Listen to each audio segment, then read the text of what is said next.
반갑습니다, 여러분. 오늘 수요 성경 공부 오신 여러분들 환영합니다.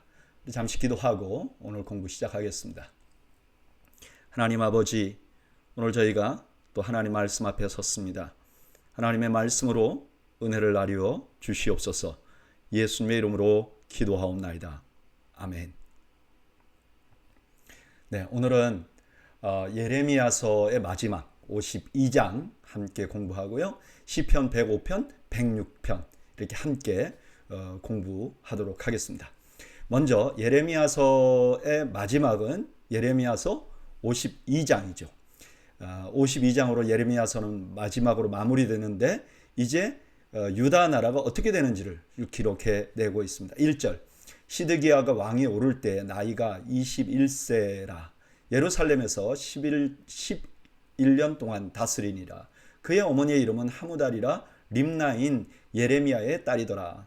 그가 여호야김의 모든 행위를 본받아 여호와 보시기에 악을 행한지라.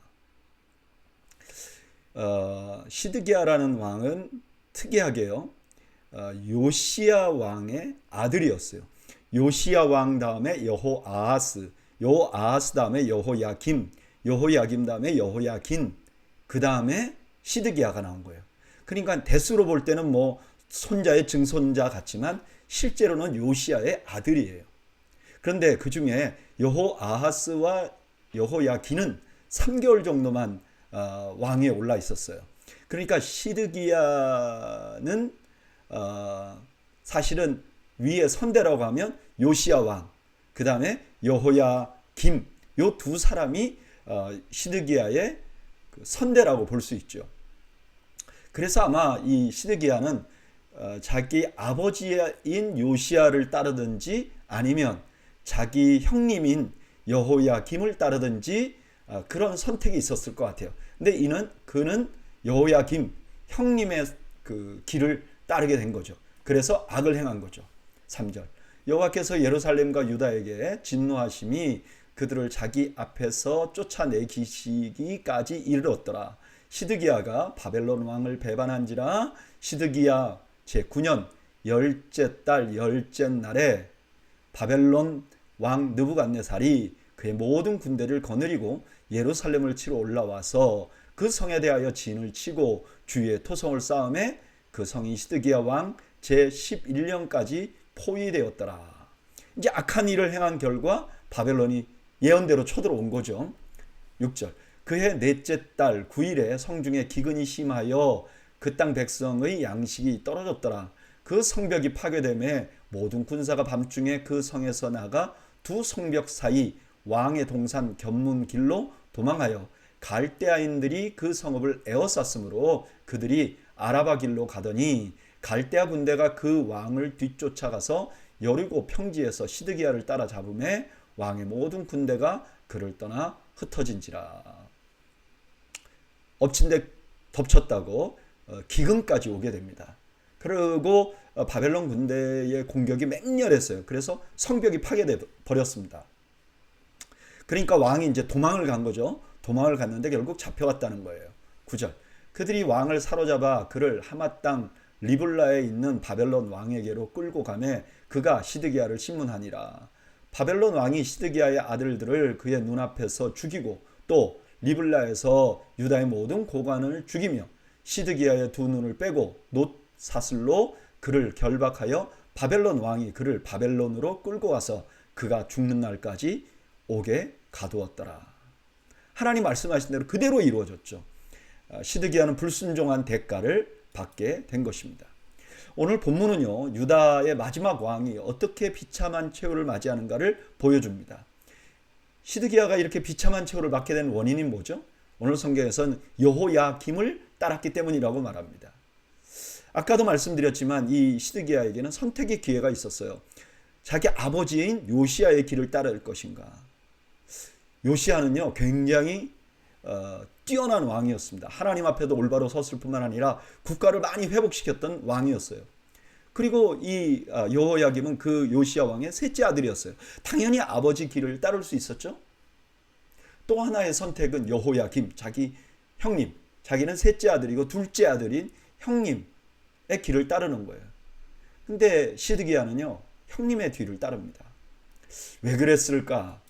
우리는 성경을 이때까지 예레미야서를 쭉 묵상해 보면요, 시드기야가 왕이 되었을 때 실제로 그 예루살렘 안에 혹은 그 왕의 신하들 중에 많은 수가 애굽을 따라 친애굽 그 성향을 가진 신하들이었어요. 그리고 이게 여호야김의 어떤 정책이었죠. 이 시드기야는요, 그걸 잘라내지 못한 거예요. 하나님을 섬기는 게 아니라 악을 섬기는 것을 단절하지 못했던 거죠.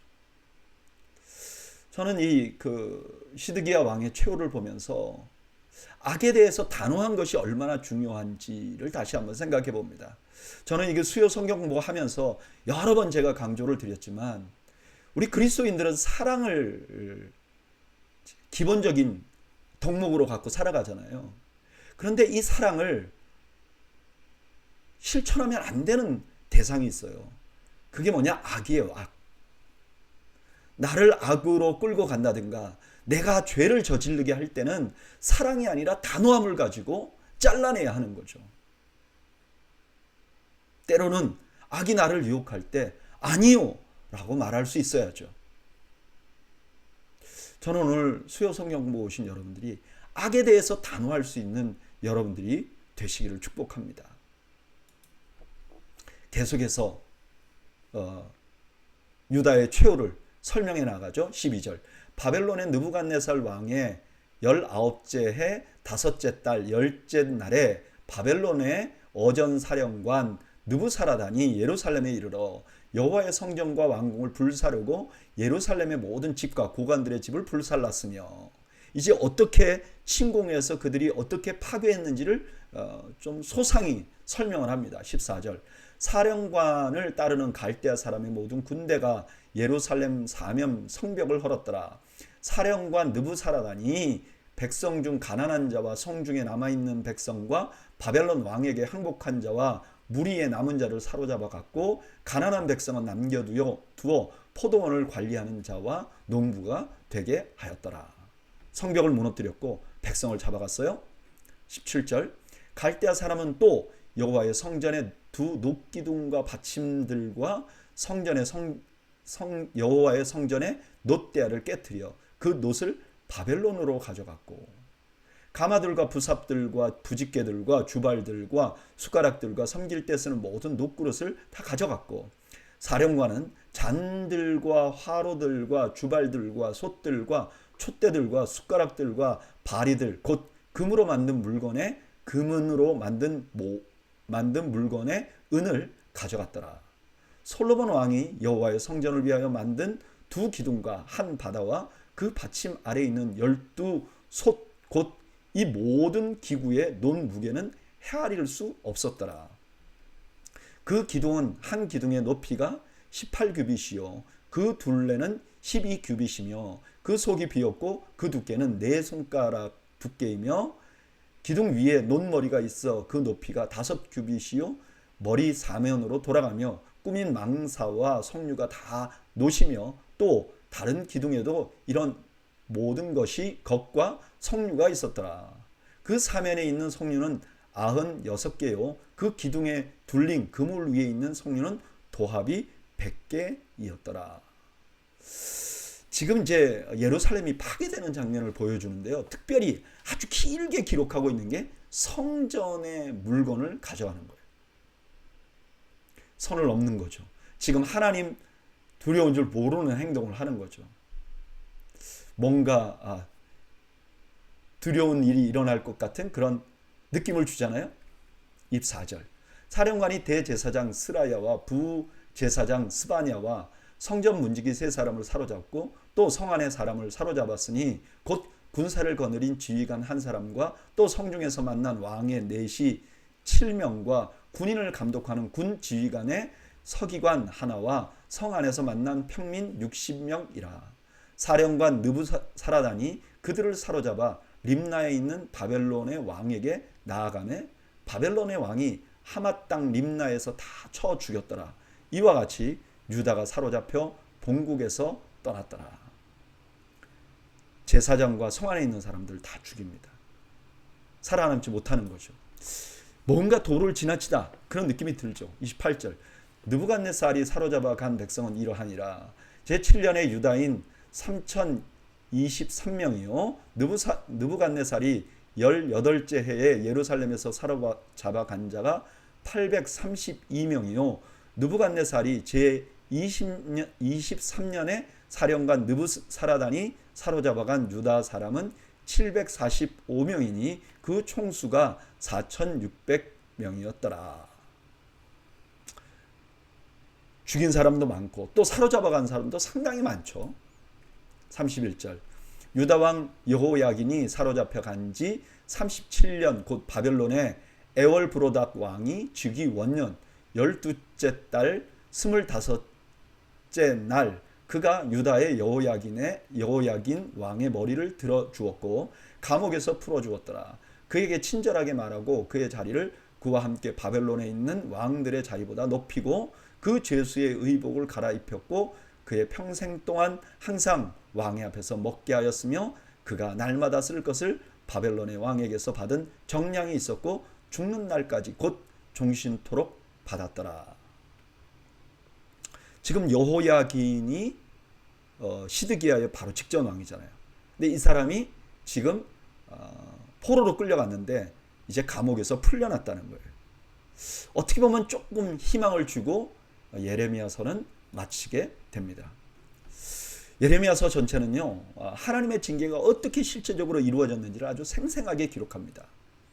여러분 하나님은 이런 분이십니다. 말씀하신 것을 그대로 이루시는 분이에요. 그래서 우리는 하나님을 두려워할 줄 알아야 합니다. 왜냐하면 하나님의 경고는 그대로 이루어질 것이기 때문입니다. 그리고 또한 이 하나님의 말씀은 우리에게 소망이 되기도 합니다. 왜냐하면 하나님께서 약속하신 것은 그대로 이루시기 때문입니다. 오늘 본문에서는 이스라엘이 회복되는 장면은 나오지 않습니다. 그러나 하나님의 두 가지 약속이 하나는 징계하는 것이고 하나는 소망을 주는 것이었어요. 그런데 지금 징계하는 건 그대로 이루어졌고 이제 소망은 아직도 이루어지지 않았어요. 근데 소망에 대한 희미한 그런 소망 클루 실마리 하나를 보여주고 마치게 되는 거죠. 예레미야서 마지막에는 절망 가운데 소망이 있다는 것을 보여주면서 마무리합니다. 근데 저는 이제 예레미야서를 전체적으로 다 묵상하고 나서 좀 마음이 답답해요. 왜 그렇죠? 하나님께서 예레미야를 통해서 이렇게 강조하는데 이스라엘 백성들 결국 불순종하고 나라가 망하게 됩니다. 저는 이 예레미야서를 묵상하면서 이런 생각이 들더라고요. 아니 이런 기도가 저절로 나오더라고요. 하나님 우리는 순종하게 해 주십시오. 하나님 우리는 하나님의 말씀에 순종하는 자들이 되게 해 주십시오. 저는 우리 더회교회 성도님들은 모두가 다 하나님의 말씀에 순종하고 이 하나님의 말씀이 소망이 되는 그런 은혜가 여러분들의 있기를 주님의 이름으로 축원합니다. 자, 이렇게 예레미야서가 마쳐지고 이제 시편 105편 106편을 묵상하는데요. 사실 시편 105편 106편은 이스라엘 역사가 배경이 돼서 노래하는 찬양이에요. 시예요.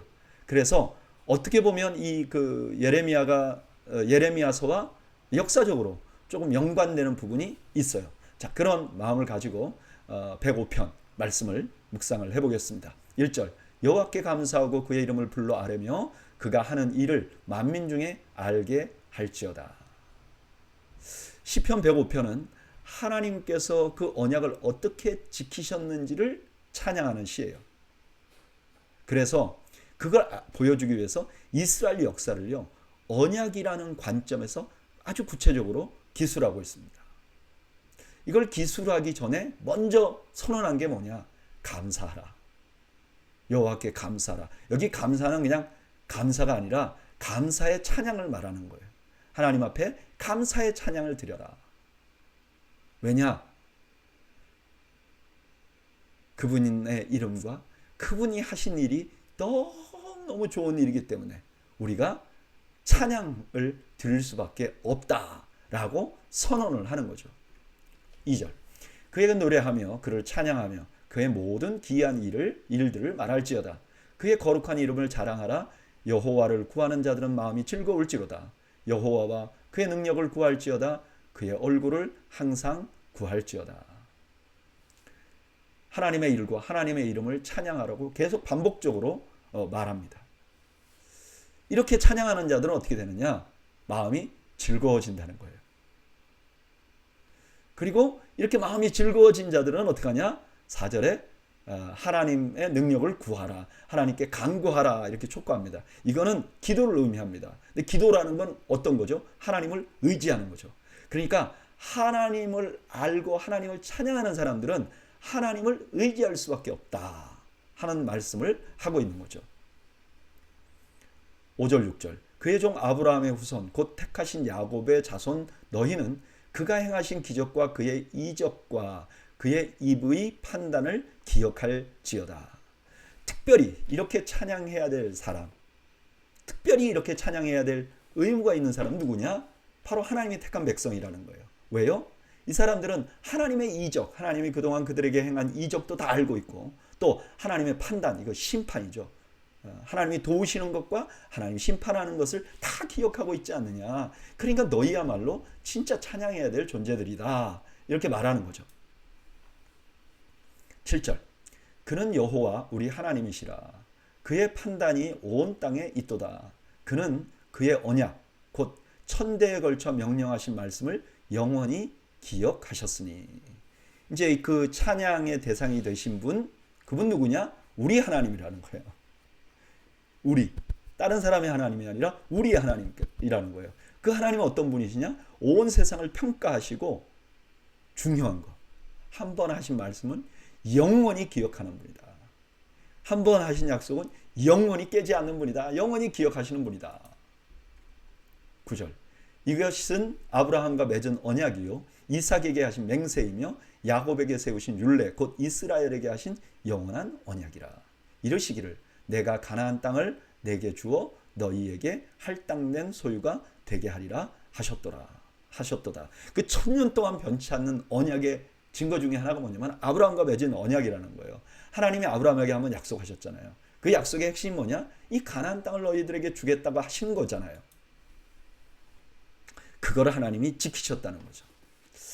오늘 본문은 하나님의 백성들에게 하나님을 찬양해야 된다고 강조하고 있습니다. 강조하기 위해서 찬양이라는 말을 여러 개로 표현합니다. 그리고 이 찬양해야 될 대상은 하나님과 그 하나님이 하신 일이라는 거예요. 찬양의 내용이 뭐 내 기분이다 그런 게 아니라 하나님 성품, 하나님 존재 자체, 그리고 하나님이 하신 일. 여러분 이건 믿는 자라면 당연히 알고 있는 거죠. 근데 저는 이 시편 105편 1절부터 11절에서 3절 말씀이 너무나 마음에 남아요. 뭐라 그러죠? 그의 거룩한 이름을 자랑하라. 여호와를 구하는 자들은 마음이 즐거울지로다. 아멘. 하나님을 찬양하면, 하나님의 존재와 하나님이 하신 일을 찬양하면 제일 먼저 생기는 게 뭐냐? 우리 마음이 즐거워진다는 거예요. 뭐 TV 같은 데서 마음이 즐거워지려면 어떻게 해야 돼요? 뭐 겉으로라도 막 웃어야 돼요. 긍정적인 마음을 가져야 돼요. 이렇게 말하는 사람들 많잖아요. 근데 성경은 다른 방법을 말합니다. 뭐죠? 진정으로 즐거움을 가지려면 하나님을 묵상해야 돼요. 하나님께서 하신 일을 생각해보고 그 하나님을 찬양해야 돼요. 그러면 우리 마음에 기쁨과 즐거움이 생긴다는 거예요. 여러분, 우리가 살아가는 인생 늘 쉬운 일만 있는 게 아닙니다. 늘 기쁜 일만 있는 게 아닙니다. 그래서 어떤 때는 낙심되고 어떤 때는 힘이 들 수도 있죠. 어떤 때는 고통스러울 때도 있죠. 그거 하나하나를 바라보고 거기에 내 감정을 맞추면요, 절대로 우리는 기뻐하며 살 수 없습니다. 그런데 우리 하나님, 나를 구원하신 하나님, 나에게 이제까지 많은 은혜를 주신 하나님을 묵상하면요, 입에서 찬양이 안 나올 수가 없다는 거예요. 하나님을 높이지 않을 수 없다는 거예요. 그렇게 하나님을 높이면 내 마음에 변화가 생기는데 그게 뭐냐면 기쁨이라는 거예요. 저는 여러분들에게 그런 기쁨이 있기를 바라요. 어쩌면 이것이 모든 그리스도인들이 반드시 누려야 할 축복이죠. 세상이 어려워도 하나님 때문에 마음에 참 기쁨을 소유하는 거 말이죠.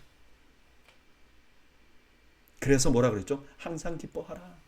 어떻게 항상 기뻐할 수 있나요? 항상 하나님을 묵상하고 항상 하나님이 하신 일을 찬양하면 그럴 수 있다는 거예요. 저는 그런 은혜를 여러분들이 누리시기를 주님의 이름으로 축원합니다. 12절에서 23절, 그때 그들의 사람 수가 적어 그 땅에 나그네가 되었고 이 족속에게서 저 족속에게로 이 나라에서 다른 민족에게로 떠돌아 다녔도다. 그러나 그는 사람이 그들을 억압하는 것을 용납하지 아니하시고 그들로 말미암아 왕들을 꾸짖어 이르시기를 나의 기름 부은 자를 손대지 말며 나의 선지자들을 해하지 말라 하셨도다. 자, 하나님의 아브라함과 약속했잖아요. 근데 그때는 어땠느냐? 사람 수가 적었어요. 아브라함이 이게 뭐 끼껏해야 300명, 500명 이렇게밖에 안 됐어요. 그러니까 그리고 일정한 장소도 없고 또 돌아다녔어요. 그래서 누구든지 공격할 수 있었는데 그때 그렇게 존재했던 이유는 하나님이 보호하셨기 때문이에요.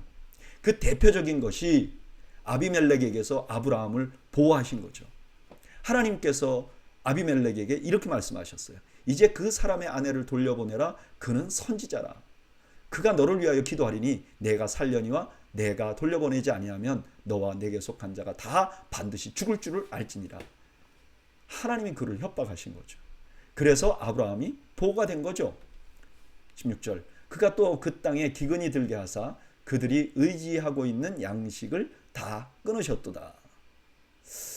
이 기근이라는 것은 이제 아브라함과 이삭과 야곱의 아들 요셉이 애굽에 들어갔을 때 일어난 일이잖아요. 근데 먼저 선언을 해요. 그리고 이 기근이 뭐냐? 그들이 그동안 의지하고 있던 것을 끊으라는 하나님의 사인이었다고 말해요. 17절, 그가 한 사람을 앞서 보내셨으며 요셉이 종으로 팔렸도다. 그의 발은 착고에 차고 그의 몸은 쇠사슬에 매었으니 곧 여호와의 말씀이 응할 때까지라 그의 말씀이 그를 단련하였도다. 이제 요셉에 대한 이야기를 하죠. 요셉이 팔린 것이 하나님의 파송이라고 그래요.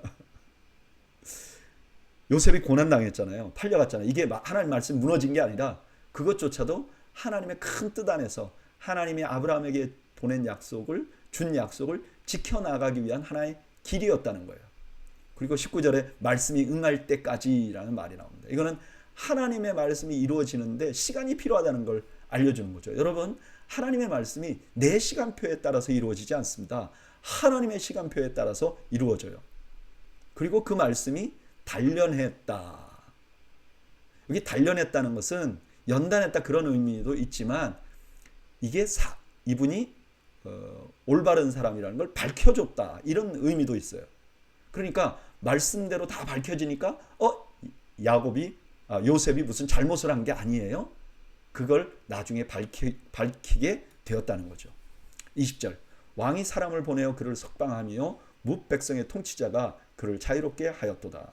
그를 그의 집에 주관자로 삼아 그의 모든 소유를 관리하게 하고 그의 뜻대로 모든 신하를 다스리며 그의 지혜로 장로들을 교훈하게 하셨도다. 이에 이스라엘이 애굽에 들어가며 야곱이 함의 땅에 나그네가 되었도다. 요셉 이야기 잘 알잖아요. 바로가 이제 요셉을 총리 대신으로 세워서 그 다음에 그 모든 가족이 애굽에 들어가게 되었다는 거예요. 그러면서 그 애굽에 들어간 것은 영원한 정착지가 아니에요. 거긴 나그네 길이었다고 말씀합니다. 오늘 본문에서는 족장들의 시기에 그들을 지켜주신 하나님의 섭리를 찬양합니다. 야곱의 가족이 애굽으로 들어가는 과정, 고난을 통해서 그 백성을 인도하는 하나님의 섭리를 보여주고, 그리고 또 하나의 고난, 그 야곱의 가족이 고난을 받는 그런 과정과 또 다른 그 출애굽으로 요셉이 고난을 당하잖아요. 그래서 이 요셉은 애굽에서 그들이 살 길을 이렇게 준비하는 거죠. 이 두 개의 고난이 그들을 한 고난은 이끌고 한 고난은 준비시켜 놓는 이런 역사가 있었다는 것을 알려줍니다. 저는 이 말씀 묵상하면서요, 우리 그냥 신앙생활이 생각이 나요. 우리 신앙생활하고 굉장히 유사한 것 같아요. 보세요. 우리가 고난을 겪으면요, 세상의 집착을 버려요. 그리고 하나님께 돌아가잖아요. 하나님께 돌아가 보면 하나님의 아들이 받은 고난이 있어요. 그래서 그 고난이 우리를 하나님께로 돌아온 우리가 구원을 얻을 수 있도록 만들어주는 거예요. 마치 요셉이 만들어 놓은 그 애굽에서 만들어 놓은 그 삶의 터전처럼 말이죠. 그래서 우리 믿는 사람들에게는 이 고난이 축복이 되는 거예요. 저는 우리 오늘 수요 성경 공부 오신 여러분들이 고난이 축복이 된다는 사실을 잊지 않는 여러분들이 되시기를 바라요.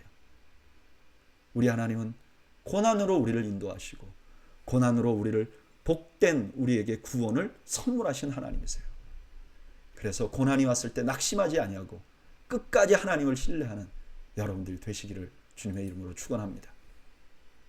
계속해서 24절, 여호와께서 자기 백성을 크게 번성하게 하사 그의 대적들보다 강하게 하셨으며 또 그의 대적들의 마음이 변하게 하여 그의 백성을 미워하게 하시며 그의 종들에게 교활하게 행하게 하셨도다.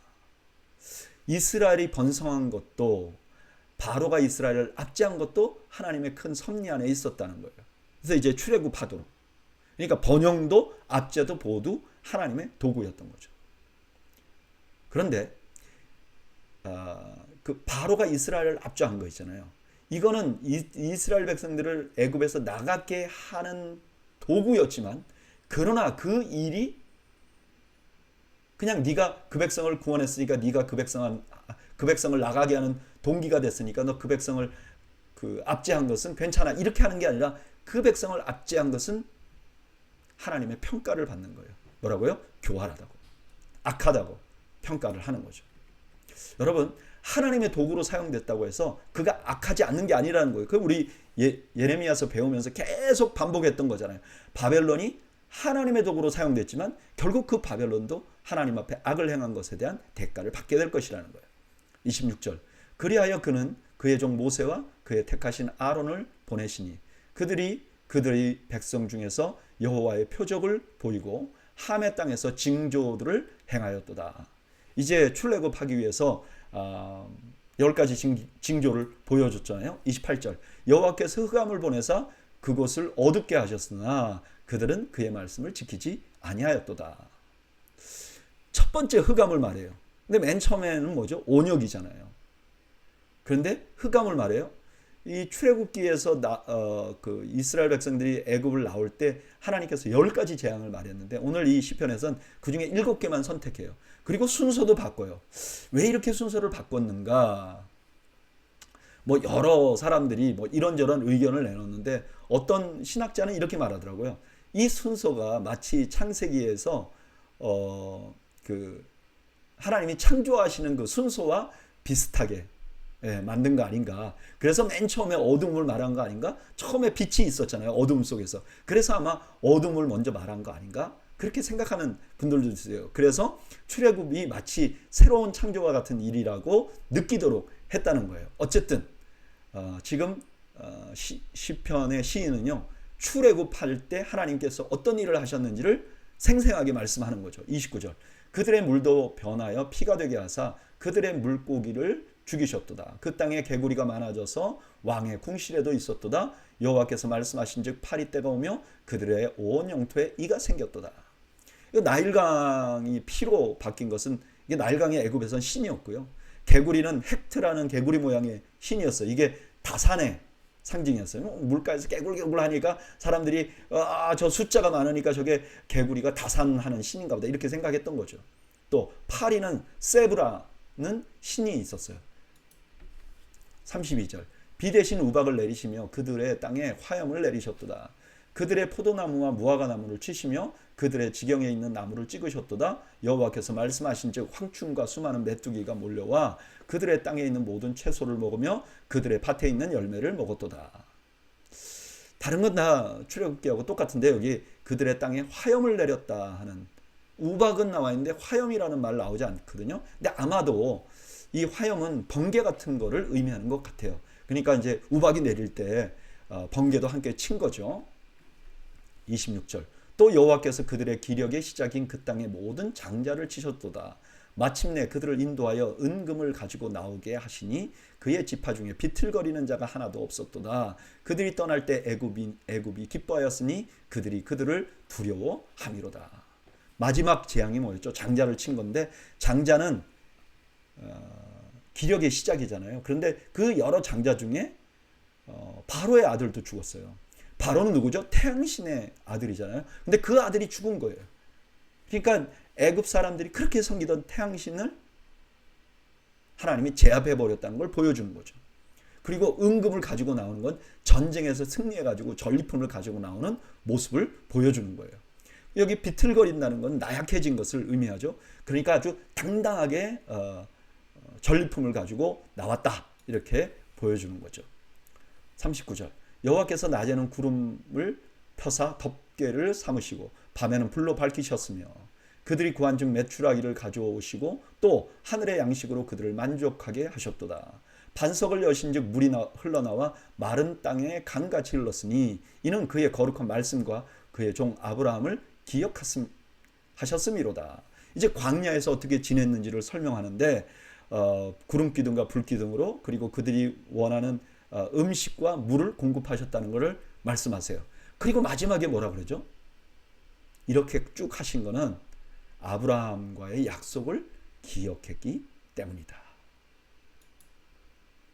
이렇게 말씀하는 거죠. 43절, 그의 백성이 즐겁게 나오게 하시며 그의 택한 자는 노래하며 나오게 하시고 여러 나라의 땅을 그들에게 주시며 민족들이 수고한 것을 소유로 가지게 하셨으니 이는 그들이 그의 율례를 지키고 그의 율법을 따르게 하려 하심이로다. 할렐루야. 그렇게 하나님이 약속 지키신 이유가 뭐예요? 나중에 이제 가나안 땅도 주시잖아요. 근데 그렇게 하신 이유가 뭐죠? 하나님의 율법을 따르게. 다시 말하면 이런 뜻이죠. 하나님, 나는 너희들에게 약속을 다 지켰어. 이제 너희가 약속을 지켜야 해. 라고 말씀하는 거죠. 이렇게 함으로 하나님의 백성들이 약속을 지켜야 한다. 하나님의 율법에 순종해야 된다는 것을 선언하면서 시가 맞춰집니다. 오늘 본문은요, 애굽에서 이스라엘이 겪은 일과 출애굽하는 과정, 그리고 가나안 땅을 차지하는 과정을 일일이 노래합니다. 그리고 여기서 두 가지 결론을 가져요. 하나는 뭐죠? 하나님께서 그 백성에게 특별한 호의를 베푸셨다. 그런데 그것은 그들이 잘해서가 아니라 하나님께서 아브라함과 함께 약속한 것을 지키기 위하심이었어. 그러니까 하나님의 백성도 하나님의 율법을 지켜야 해. 그리고 그분을 찬양해야 돼 라고 말하는 거죠. 또 하나는 두 번째 결론을 충분히 인식하면 자연스럽게 되는 거죠. 그게 뭐죠? 하나님을 찬양하고 하나님 말씀에 순종하게 되는 거예요. 그래서 우리는 신앙생활하면서 하나님께서 우리에게 하신 일을 기억하는 것이 너무 중요합니다. 하나님께서 하신 구원과 매일 삶 속에서 하나님께서 공급하신 은혜를 잊지 않는 거예요.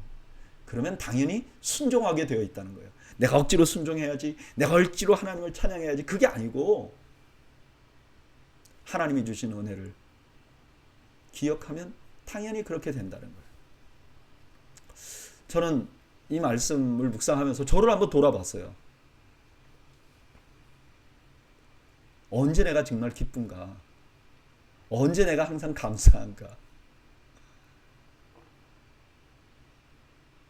생각해보면요, 하나님께서 내게 주신 은혜를 잊지 않을 때 그때 행복했어요.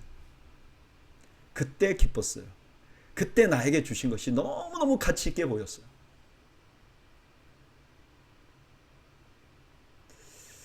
여러분, 우리가 하나님이 주신 은혜를 잊어버리고 하나님의 말씀에 순종하지 않으면 어떻게 된다는 걸 예레미야에서 계속 배웠어요. 그리고 이렇게 말하는 거예요.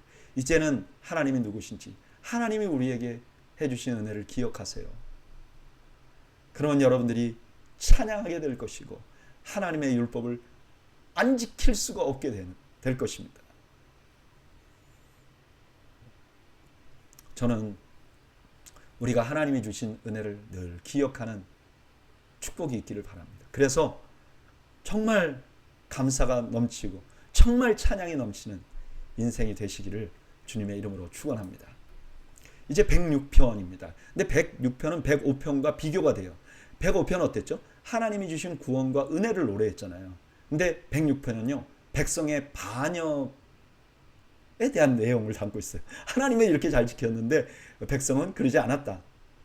그런데 그럼에도 불구하고 하나님은 구원해 주실 것이다 라는 간구를 합니다. 왜요?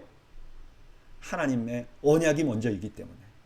자, 어떻게 시작하는가? 1절 할렐루야 여호와께 감사하라 그는 선하시며 그의 인자하심이 영원합니다. 하나님을 찬양하라는 거예요. 그 찬양의 내용이 뭐죠? 하나님의 인자하심, 하나님의 자비하심이 영원하다는 거예요. 이거 변하지 않는다는 거예요.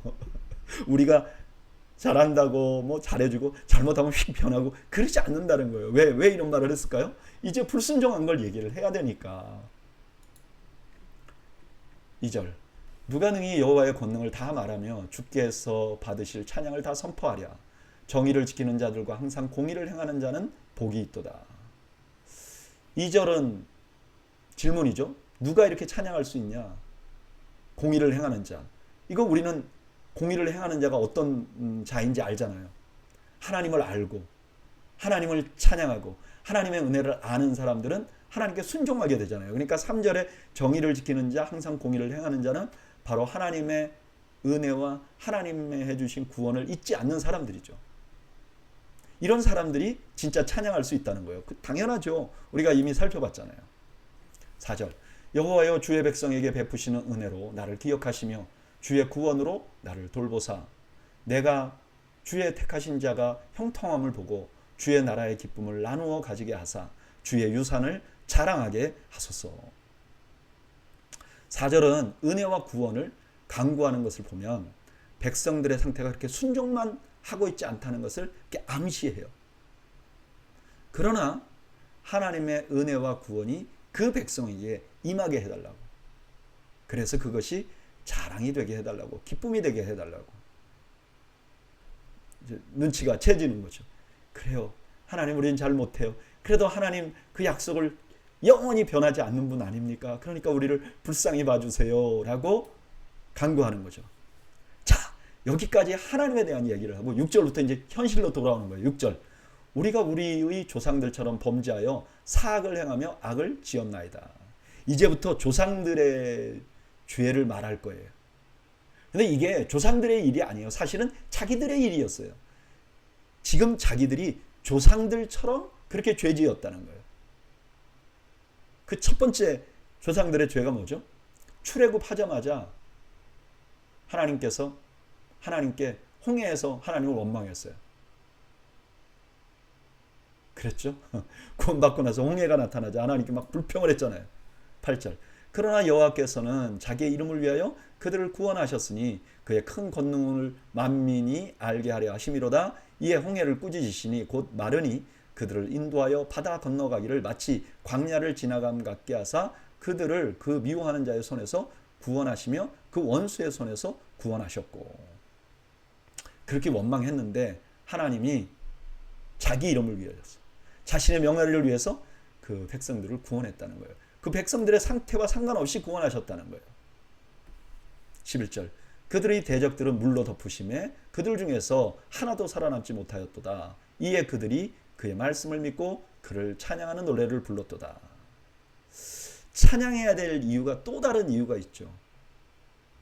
하나님이 그 자신들은 하나님을 신뢰하지 못했는데 하나님이 하나님의 그 선하심으로 그들을 구원해 줬잖아요. 그러니까 당연히 하나님을 찬양하게 되는 거죠. 자연스럽게. 오늘 본문은 시편 105편을 배경으로 한 것 같은 느낌이 듭니다. 시편 106편은요. 하나님께서는 아브라함과 언약을 지키기 위해 그 백성을 애굽에서 건져내시고 가나안 땅을 주셨어요. 근데 지금 이 백성은 죄악을 저지르고 있어요. 이런 모습이 꼭 자기들의 조상들이 한 거하고 똑같다는 거예요. 그 첫 번째 예가 뭐죠? 출애굽 직후에 홍해에서 하나님을 원망한 거예요. 바로 직전에 어떻게 했어요? 하나님의 엄청난 기적을 봤잖아요. 그런데 이들이 홍해 앞에 서자 바로 하나님을 원망해요. 근데 놀라운 것은 하나님께서 그들을 구원했어요. 구원하신 이유가 뭐죠? 하나님을 기쁘시게 했기 때문이 아니에요. 하나님 명예 때문이에요. 오늘 시인은 여기에 소망을 두는 거예요. 자기들은 의롭지 않아요. 그래서 소망이 전혀 없어요. 그런데 하나님 성품 안에 자신들의 소망이 있는 거예요. 그 하나님 성품 뭐예요? 그 인자하심이 영원하신 거예요. 그 자비하심이 영원히 변치 않는 거예요. 그래서 소망을 가질 수 있다고 노래하는 거죠. 저는 이 말씀에 아멘합니다. 왜냐하면 내가 나를 돌아봐도 선한 것이 전혀 없어요.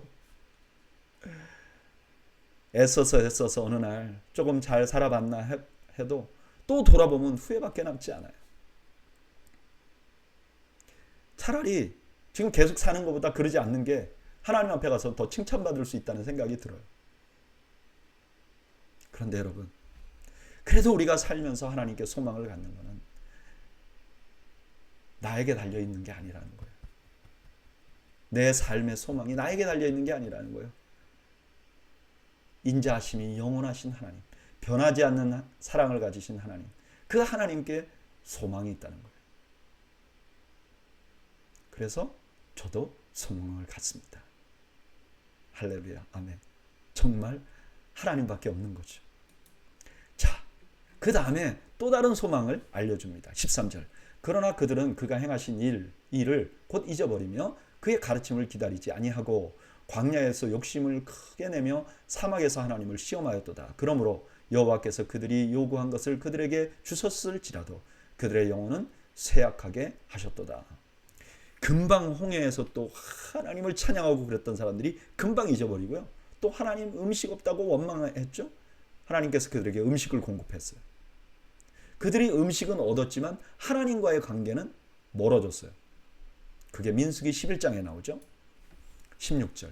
그들이 진영에서 모세와 여호와의 거룩한 자 아론을 질투하며 땅이 갈라져 다단을 삼키며 아비람의 당을 덮었고 불이 그들의 당에 붙으며 화염이 악인들을 살랐도다. 또 하나 그들이 저지른 죄는 하나님이 세우신 모세와 아론을 대적한 거죠. 여기 질투했다고 표현했는데 대적한 거죠. 그들은 다 징계를 받아서 죽임을 당했어요. 19절. 그들이 호렙에서 송아지를 만들고 부어 만든 우상을 경배하며 자기 영광을 풀먹는 소의 형상으로 바꿨도다. 애굽에서 큰 일을 행하신 그의 구원자 하나님을 그들이 잊었나니 그는 함의 땅에서 기사와 홍해에서 놀랄만한 일을 행하신 이시로다. 세 번째 이들이 한 죄악은 뭐죠? 송아지를 만든 거예요. 이게 하나님을 모욕한 거죠. 그 영광스러운 하나님을 소로 모양을 바꿨잖아요. 그러니까 나를 소같이 개같이 대하는 거죠. 그러니까 하나님 얼마나 하나님 모욕한 거예요. 왜 그렇게 했는가? 그들이 하나님이 행하신 일을 잊어버렸기 때문이라는 거예요. 23절. 그러므로 여호와께서 그들을 멸하리라 하셨으나 그가 택하신 모세가 그 어려운 가운데서 그의 앞에 서서 그의 노를 돌이켜 멸하시지 아니하게 하였도다. 조금 전에는 하나님의 온전하신 성품에 의해서 그들의 죄가 용서됐잖아요. 좀 이해가 되죠. 근데 오늘 본문에 보면 중보자를 통해서 노를 돌이켜요. 왜 이렇게 하셨을까? 구약에서는 알 수가 없어요. 그런데 우리는 여기서 신약을 통해서 이 장면을 보면 이 사건이 하나님께서 결국 그 아들을 중보자를 만들어서 우리를 용서하시겠다는 힌트가 담겨 있다는 걸 알게 되는 거죠. 히브리서 8장 6절에 보면 이렇게 말해요. 그러나 이제 그는 더 아름다운 직분을 얻으셨으니 그는 더 좋은 약속으로 세우신 더 좋은 언약의 중보자라. 그가 누구죠? 예수님이시잖아요. 하나님의 아들이잖아요. 이거 그냥 구약만 봐서는 도대체 왜 이렇게 했는지 알 수 없지만 신약을 보니까 모세를 통해서 이렇게 용서하신 것은 완전하신 중보자가 올 것이라는 것을 기대하게 만드는 것이구나 하는 것을 우리가 알게 된다는 거죠. 24절.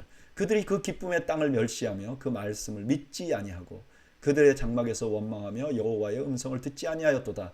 그러므로 그가 그의 손을 들어 그들에게 맹세하기를 그들이 광야에서 엎드려지게 하고 또 그들의 후손을 뭇백성 중에 엎드려지며 여러 나라로 흩어지게 하리라 하셨도다. 그 다음에 또 죄악을 가데스 바네아에서 하나님 반역했잖아요. 그 약속의 땅을 막 폄하하고 결국 그것 때문에 그들이 성인으로 나온 사람은 광야에서 다 죽잖아요. 근데 27절에 보면 또 하나의 벌이 거기서 시작됐다고 말해요. 그 뭐죠? 그 후손들이 다 여러 나라로 흩어지게 될 것이다. 포로로 잡혀가게 될 것이다. 이건 민수기에는 나오지 않지만 지금 예레미야서를 읽은 사람들은 실제로 그런 일이 일어나는구나 이렇게 알게 되는 거죠. 28절 그들이 또 부월에 바알과 연합하여 죽은 자에게 제사한 음식을 먹어서 그 행위로 주를 경노하게 함으로써 재앙이 그들 중에 크게 유행하였도다. 그때 비느하스가 일어나서 중재하니 이에 재앙이 그쳤도다. 이 일이 그의 의로 인정되었으니 대대로 영원까지로다. 이제 또 하나의 죄악 발람의 꾀로 인해서 생긴 거 이방 모압 여인과 음행하고 그들의 신에 함께 제사한 거를 말해요. 근데 그때 비느하스가 중재했다 그래요. 사실은 뭐죠? 중재한 게 아니라 음행하는 자를 죽였잖아요. 근데 이거를 중재했다고 표현해요. 여기 중재라는 말은 기도했다라는 의미도 가지고 있어요. 그러니까 이 비느하스도 예수 그리스도를 드러내는 사람인 거죠. 중보자로서 기도한 사람으로 드러나는 거죠. 오늘 본문은요 계속해서 광야에서 이스라엘이 하나님께 범죄한 것을 나열하고 있어요. 근데 거기 특이한 두 가지가 나오죠. 그건 뭐죠? 이 사람들이 분명히 죽어야 돼요.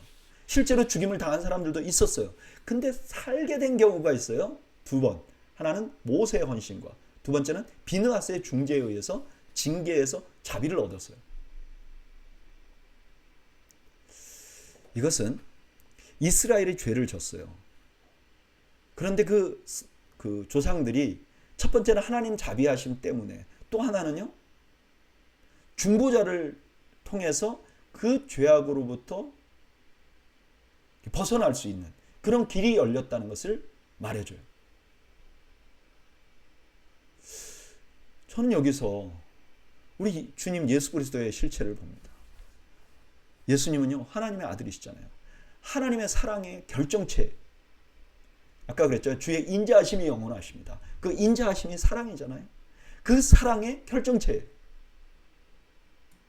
근데 그분은요 모세와 같은 종이 아니에요. 하나님의 아들이세요. 그리고 비느하스와 같이 그냥 중단된 제사장이 아니에요. 온전한 제사장이세요. 하나님은 그 온전한 제사장으로 중보자를 삼아 우리의 죄를 용서하시기로 이미 작정해 놓으신 거죠. 구약의 이스라엘 백성들이 그렇게 죄를 졌으면서도 존재했던 것은 바로 이 은혜 때문이었고 지금 이 시편을 쓰는 그 시인도 지금 하나님 앞에서 자기 신도 죄를 많이 짓는데 근데 우리가 소망을 갖는 건 바로 이 중보자 때문이고 지금 우리도 마찬가지인 거죠. 우리가 하나님의 진노를 피해서 구원의 은혜를 누리고 살 수 있는 이유는 바로 이 진정한 중보자 때문인 것이죠. 그래서 우리는 기도할 때요 우리가 뭐 했다 이렇게 말할 수 없어요. 그냥 감사할 수밖에 없는 거죠. 그냥 감사할 수밖에 없는 거죠. 우리 하나님께서는 그 아들을 보내셔서 중보자 삼으시고 우리를 구원하시려고 미리 계획하신 거죠.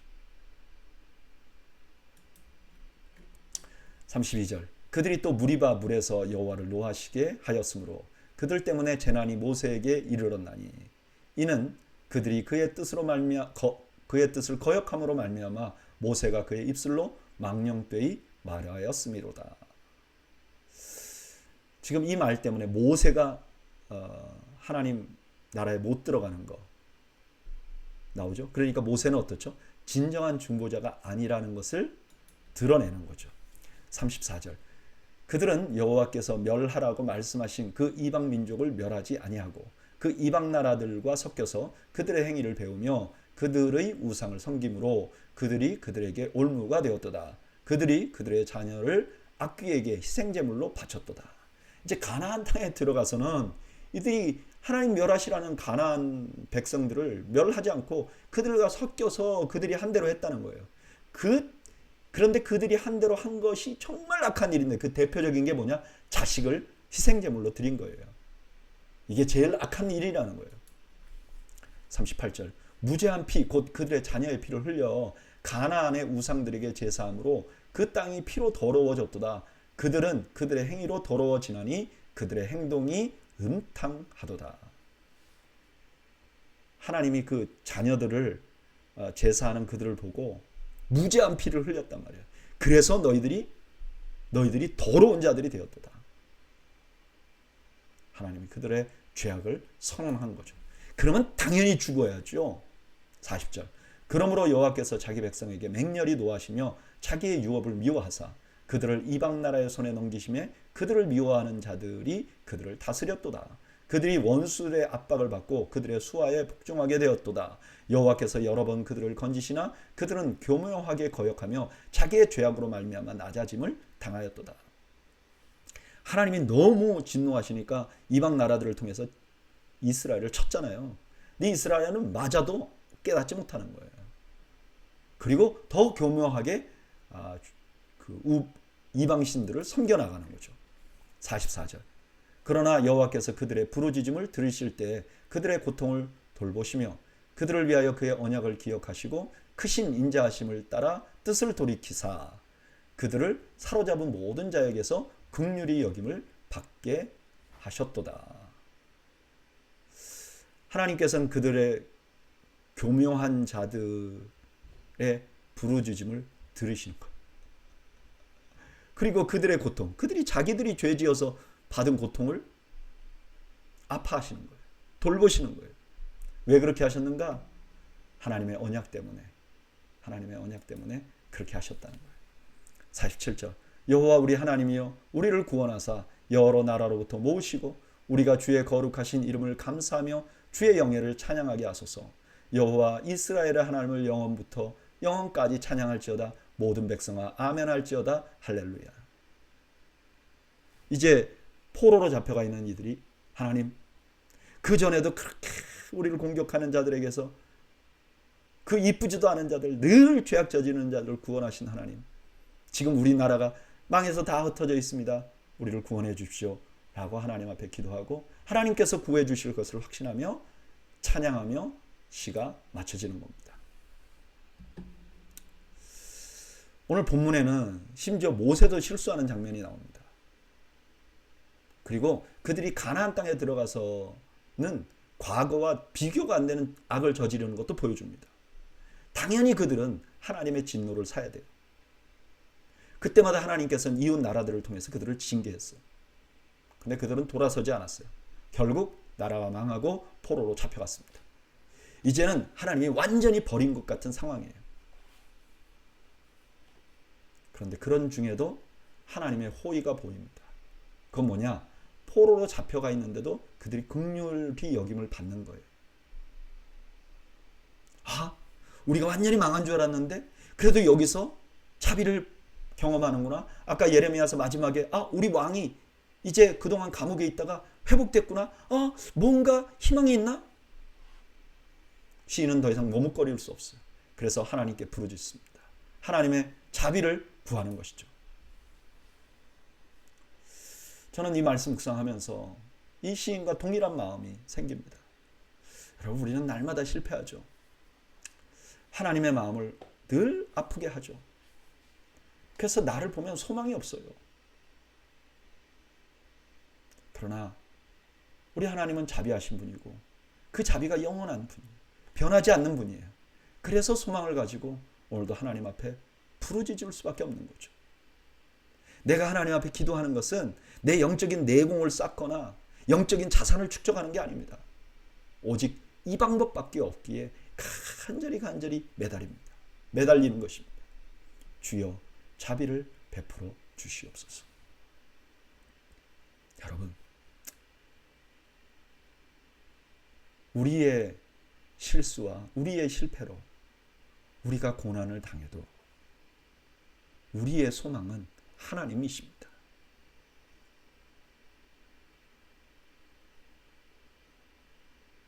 그래서 우리는 하나님께 매달리며 우리 인생을 살아나가야 되는 거고 하나님을 바라보며 소망을 가져야 하는 것이죠.